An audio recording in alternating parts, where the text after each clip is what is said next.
Welcome to another episode of Talking College Football with JJ Kitchen. Of course, I'm your host, JJ Kitchen. Guys, today's a different one. I live here in the city of Pittsburgh. The big news that came out yesterday, former Atlanta Falcons head football coach Arthur Smith fired from the Atlanta Falcons a week later, roughly a week and a half later, interviews with 3 or 4 teams, ends up with the Pittsburgh Steelers. My thoughts, we're going to go over a little bit today, what my thoughts are and why this is a little bit of a disappointing hire for the Pittsburgh Steelers, but also what does this mean for a Pitt guy, Kenny Pickett, but more importantly, the quarterback room of the Pittsburgh Steelers. Guys, before we get into it today, the podcast is sponsored by Colonial Beer, located at 4986 Library Road in Bethel Park, PA, 15102. Guys, they have a great selection there. They're over in Bethel Park, right across from Mark Galise, right on 88. A great place to go. Plenty of options within their organization that they have there. You walk in, friendly people, run by 2 Pitt men, great individuals, but more importantly, the customer service they have there. Whether you want an IPA, a light beer, anything that's in there, they are always there to be able to cater to you, but more importantly, anything that you need for the parties or anywhere you are going, or even during football season for your tailgates. Again, guys, Colonial Beer, located at 4986 Library Road in Bethel Park, PA, 15102. Guys, as we get into it today, the notable news: Steelers hire Arthur Smith as the offensive coordinator of the Pittsburgh Steelers. Again, guys, my take on this is, and as we go over some of the stats here that I've written down, disappointing. And there's a number of reasons why we're disappointed. But for number one, the thing with the Pittsburgh Steelers that was a real issue, okay, besides the offensive line play, the quarterback play, overall the offense struggling mightily for the entire season, was the passing game. One of the things they looked for, and Mike Tomlin talked about, especially in his postseason presser, talked about how he wanted to learn in this process, wanted to go through the process, learn and see different people, but more importantly, made the executive decision right away to say, hey, we need to go outside the organization and make a critical move, especially for the offensive coordinator for position where you really had 3, 4, 5, 6 years of just average offensive play. No explosive plays. The passing game has been questionable, to say the least. I think really for the first 14 games of the year, 13 games of the year, the running game was pretty average. And even the offensive line was struggling. Broderick Jones didn't start right away, doesn't come in till later on during the season. Same thing with Joey Porter on the defensive side of the football. The young guys really didn't get their start till later on in the year. But as you saw, this season went on, especially through the 15th, 16th, and 17th game of the season, you saw the progress within the running game, especially towards the end of the year. But it really begged the question, okay, the run game's going, but what can we do in terms of the passing game when it comes to the Pittsburgh Steelers? I wanted to see a young guy. And let's say it's not even a young guy, for instance, someone who's experienced. I was personally wanted to take a look at Eric Bieniemy, a guy like that. He comes from the Andy Reid coaching tree, but more importantly, the guys he's developed and been able to coach in the National Football League. But also, too, Clint Kubiak, another young guy, intelligent, very creative. Gerard Johnson, who actually got an interview with the Pittsburgh Steelers, doesn't get hired, which was extremely just bizarre to say the least.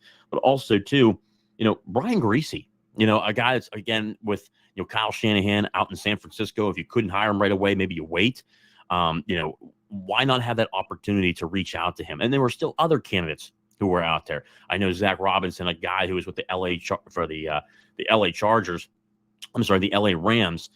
Eventually took the job as offensive coordinator for the Atlanta Falcons, as Raheem Morris took over for the Atlanta Falcons after the firing of Arthur Smith. Obviously, Raheem Morris and Zach Robinson, 2 guys that worked together for the LA Rams for multiple years now. It seemed to only make sense that he would follow him down to Atlanta.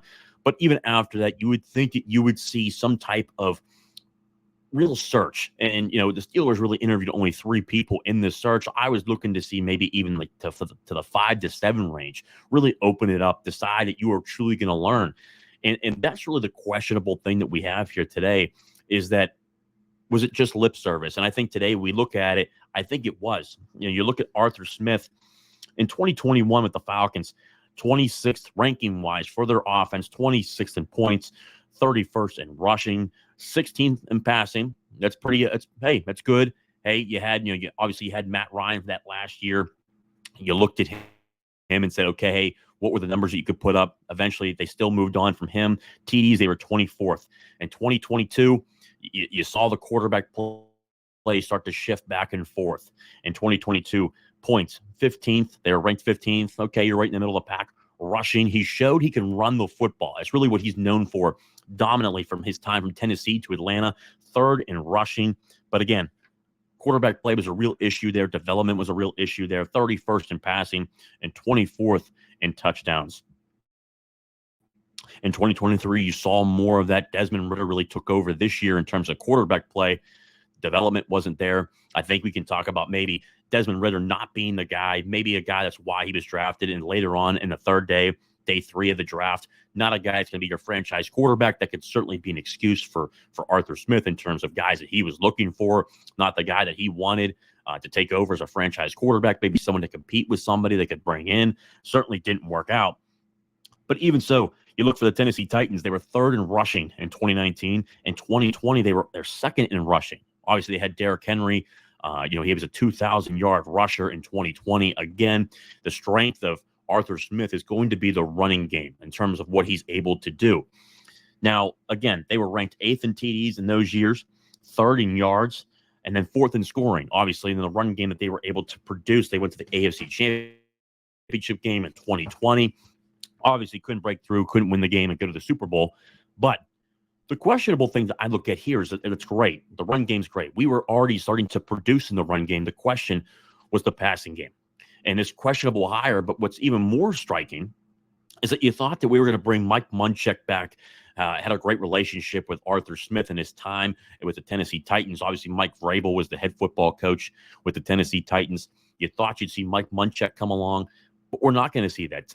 Earlier today, Mike Sullivan, the quarterback coach, he is going to be back this year unless he receives an offensive coordinator position with another team.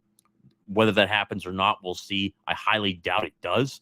But Pat Meyer also received an extension today for the offensive line. When you look at what Arthur Smith runs compared to what Matt Canada was running and what really Mike Sullivan would have ran in his time here between the last 2 or 3 years or Mike Sullivan would have ran, the run scheme is completely different. So you're really changing the entire landscape of the offense. Obviously, Ryan Tannehill was a guy that did not certainly light up the scoreboard in terms of what his passing yards looked like. He got the job done, limited mistakes. The Tennessee Titans with Ryan Tannehill was really second and third in the league when it comes to interceptions in his time with the Tennessee Titans. Obviously, with the Atlanta Falcons, there were plenty of turnovers, but you could really say, hey, was it quarterback play? Was it offensive line play? There's a number of different factors when it comes into that type of play. When you look at this situation, you brought a you bring your OC in. The number one job at this point, and I'm actually going to play a clip here for you guys that, Art Rooney recently talked to the media, but more importantly to Steelers officials and whatnot, and what he was able to do. And let's just see here real quick. Again, quick interview with him on the quarterback situation on what we could see next year when it comes to it. Well, coaching is always a big topic. Quarterbacks are always a big topic as well. You had 3 guys in your quarterback room. You needed them all with injuries. Kenny Pickett, Mitch Trubisky, Mason Rudolph. How do you assess where that stands right now with the 3 quarterbacks in the quarterback room heading into this offseason? Well, I mean, number one, Kenny, I think we still believe in Kenny and think he has room to grow and look forward to, the new coordinator, the new staff coming in and helping him take that next step. And then, Mason came in and showed what he can do and really, I think, was able to show what our offense is capable of and did a great job. And so, love to have Mason back if everything can work out in that way. And have some competition at the position. And then, Mitch, we'll just have to see where we go with Mitch. And, the other spots that might be available. In the last couple of years in settings like this, you've mentioned that you'd like to see the team run the ball more effectively. How did you think that progressed in 2023? Yeah, I think we made progress. I think our rushing attack, particularly down the stretch, got to the point where it was what we would hope for, and again, we have sort of a two-headed monster at running back, which is great to see, and two different styles of back that was an asset for us this year, and they, those guys really helped us get the kind of success, able to make the playoffs, and that's something we want to build on next year. A lot of So again, owner of the Pittsburgh Steelers, Art Rooney II, talks about and I kind of glaringly, just some of the comments that just reached out to me there, that you looked at it and you said, man, there's some clear answers there for next season.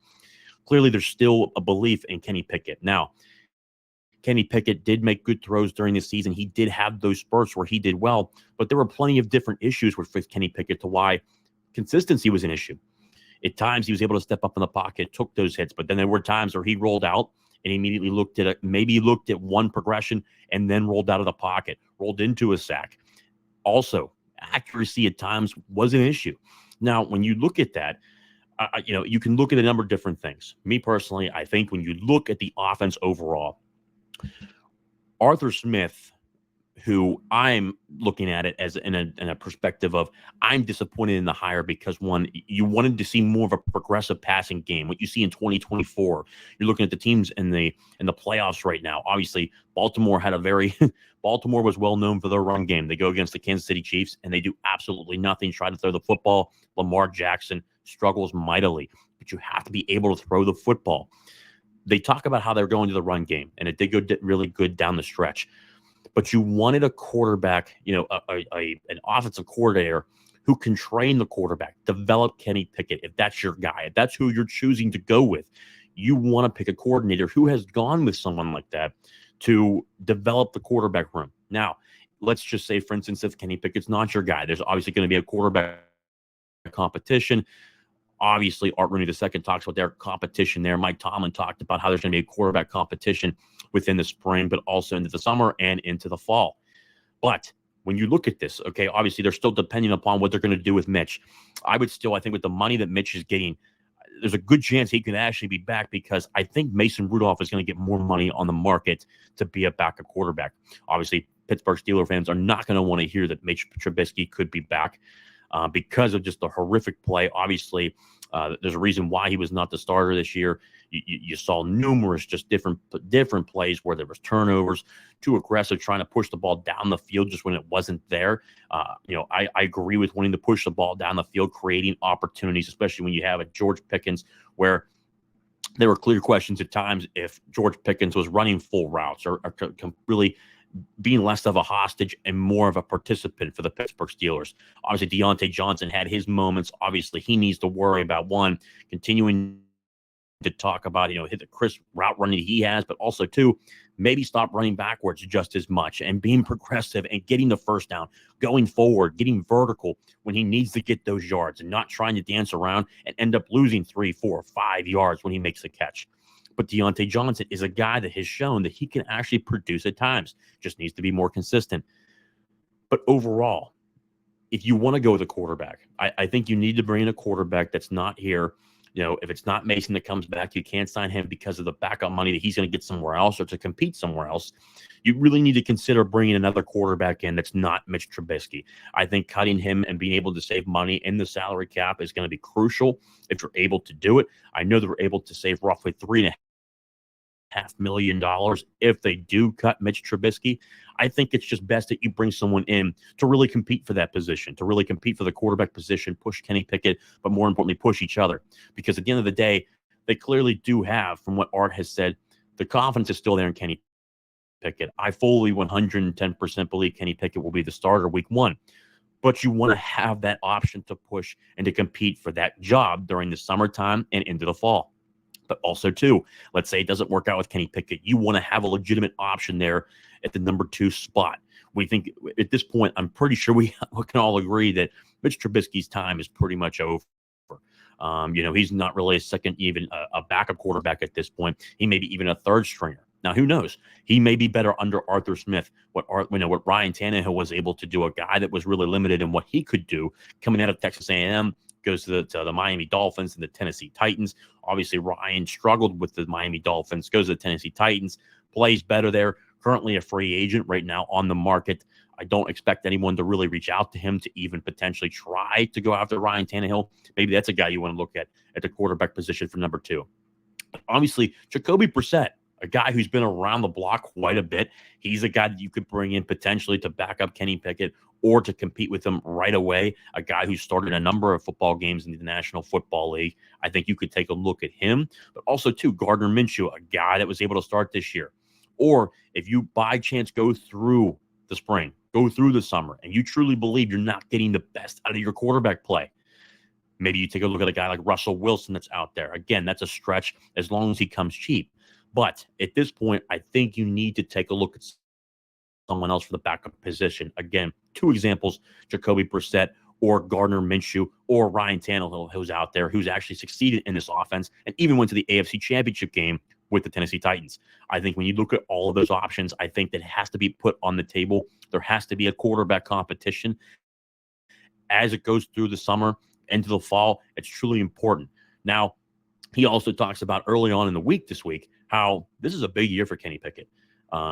They truly believe in him still. They want to see consistent quarterback play. But at the same time, there has to be that progression. This is that year. It's a big year. It has to happen. But there's also an understanding that Arthur Smith has to produce. And I struggle with the hire because, the run game was starting to produce. And they go with a coordinator who's more known for run-dominant offenses, which is severely concerning going into next season. But more importantly, you don't get rid of Pat Meyer. You bring back Mike Sullivan. You could have gotten rid of Mike Sullivan, brought in Mark Whipple, who is personally would have been my opinion. Obviously, Kenny Pickett did a great job with Mark Whipple at the University of Pittsburgh, but also, too, Mark Whipple won a Super Bowl with the Pittsburgh Steelers as the quarterback coach for Ben Roethlisberger. And obviously, Ben Roethlisberger was able to develop in his time from a totally different quarterback from year 1 to year 5 to what he was really able to do in that time period. But he won a Super Bowl. Mark Whipple was really known as a quarterback guru, what he was able to do. And what truly bothers me, too, is the Pittsburgh Steelers have the smallest coaching staff in the National Football League. That's severely concerning. When you look at the smallest staff in the NFL, I think in the National Football League, when you're dealing with professionals, you should really have the best staff that's out there. They currently, in my opinion, don't have that. Obviously, Terrell Austin's coming back at the defensive coordinator position. I really don't mind that. And the reason for that is because, one, there's so many injuries on the defensive side, and really the defense was able to really save this team for the majority of the season. Now, for the offense, I think there needs to be quite a bit of change, especially with some of the personnel. Was, again, shocked to see Mike Sullivan come back, unless he accepts an offensive coordinator position. That was a shock. To see Pat Meyer come back instead of going after a Mike Munchak or going after someone that Arthur Smith could say, hey, this guy fits my system, because now you're really changing the entire system that you have from what the Steelers ran last year. Does Pat Meyer fit that system? That's going to be the question that people are going to be asking themselves. But more importantly, what the Steelers need to ask, you've already made the commitment. You've already signed Pat Meyer. Let's just hope that even though it's completely different, where you're not going to be in the shotgun as much, you're not going to be in the pistol as much, you're going to be under center, play action. Obviously, under center and play action, Kenny Pickett did a really good job with that. Had over 70% completion percentage, 2 touchdowns, no interceptions. That kind of stuff works hand in hand. Maybe they think he'll be better in that type of offense. We'll see. But when you look at the Pittsburgh Steelers overall, it's a questionable hire, to say the least. You wanted a guy who could develop the quarterback room, but more importantly, maybe have that guy for the next step. If things don't work out, you look for that next quarterback. But next year, it's pretty clear that Kenny Pickett will go in as the starter for the Pittsburgh Steelers next year. I expect him to. I expect him to be the day 1 starter. But this is a big year for him, and he needs to be better. That's just game, set, and point. It's this year. Now it's an offensive system. And I will say, too, Arthur Smith will be 10 times better than Matt Canada. The Matt Canada system, the people don't realize, is it was a one-read offense, no hot routes. It was, as Steve Smith Sr. would say, It's a Saturday-ish offense. This is the next step where you now have a true NFL offense. You need to see the progression based. You need to see the progress. This offense needs to take the next step. And if it doesn't underneath them, and if Arthur Smith continues to struggle, you need to go back out there and find someone else. So we'll continue to see and monitor that. Again, this is Talking College Football with JJ Kitchen, college football, but being in the city of Pittsburgh, having a Pitt guy, obviously covering, looking at the Pittsburgh Steelers from afar. I thought this was a huge topic to talk about. It's been talked about quite a bit in the city of Pittsburgh. And again, it was good to talk about it today. Of course, guys, if you have not already, please subscribe to the channel, hit the like button. Also, too, leave a comment in the comment section for me to say, hey, do you agree with the hire of Arthur Smith? Do you think that Kenny Pickett should be the starter? Who should they bring in as a quarterback to compete with Kenny Pickett or to start next year for the Pittsburgh Steelers? Also, who would you have brought in if it wasn't for Arthur Smith? Love to hear your thoughts. Again, please subscribe to the channel down below. Subscribe to the channel, like and comment. The show is great, and it continues to grow because of you and the loyalty of the fans, but more importantly, each one of you subscribers who officially continue to watch the show. But more importantly, we're almost to 1,000. We'll be having a giveaway once we get to 1,000 subscribers, so keep a hold of that. Again, as always, guys, continue to watch the show, but more importantly, hail to Pitt. I'll see you next time.